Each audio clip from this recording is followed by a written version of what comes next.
لو الفيديو ده ظهر لك وانت صايم فانا بعتذر لك، بس طاجن المكرونه بشاميل اللي اقول لك عليه دلوقتي ما ينفعش ما يكونش موجود معانا على سفره رمضان.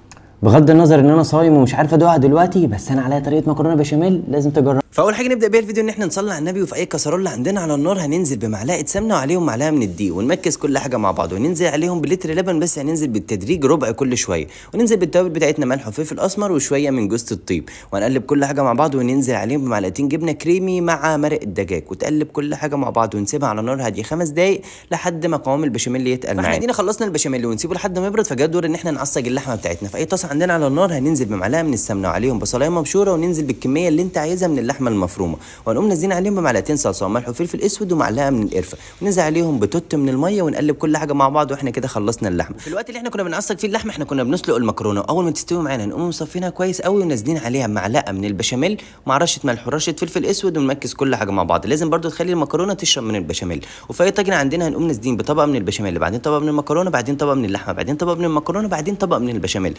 انا تعبت والله. هنقوم نازلين بشويه من الجبنه الموتزاريلا، وانصحك ان انت تستخدم الجبنه الموتزاريلا الطبيعي، ورشه زيت كده عشان تدينا كرانش وتدي الكراست اللي بيكون موجود، ورشه من الزعتر، وندخلها الفرن من 10 دقائق لربع ساعه على من تحت، ولما تستوي معانا والجبنه تسيح نولع الشوايه معانا. وبس كده احنا خلصنا، وانتوا فطاركم النهارده ايه؟ واللي عامل محشي يا ريت يعزمني عنده في البيت.